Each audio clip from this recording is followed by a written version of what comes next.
కొన్ని విషయాలు నలుగురితో పంచుకుందామనే ఉద్దేశంలో మాట్లాడుతున్నా. అందరికీ తెలిసిందే పివి సునీల్ కుమార్, అతను నా కస్టోడియల్ టార్చర్లో ముఖ్య పాత్ర వహించాడు. ఎందుకు వహించాడంటే ఎవరినో మెప్పించడానికి, మంచి పదవి కోసం అనుకున్నాం. అది నిజం పక్క. ఈలోపు ఇంకొక విషయం తెలిసింది ఏమిటంటే ఇదొక సోనీవుడ్ కథ.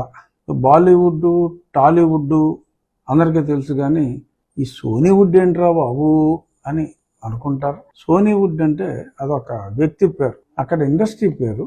ఇక్కడ సోనీవుడ్ అనేది ఒక వ్యక్తి పేరు. ఆ వ్యక్తి ఎవరంటే పివి సునీల్ కుమార్ గారి తల్లి గారి సోదరుడు కుమారుడు. సో వారికి జగన్మోహన్ రెడ్డి గారి టైంలో ఒక ఉద్యోగం, ఆంధ్రప్రదేశ్ పబ్లిక్ సర్వీస్ కమిషన్లో ఒక మెంబర్గా 22 ఏప్రిల్ 2021, అంటే నా కస్టోడియల్ టార్చర్కి సరిగ్గా 3 వారాల ముందు ఈయన కోరిక మీదే అయి ఉండాలి కంపల్సరీగా. వారి బావమరిదికి అంటే మేనమామ కొడుక్కి ఇవ్వటం. అప్పుడు వీరందరూ ఏదో కేకులు గట్రా తినిపించుకున్నారు. ఇదిగోండి అది.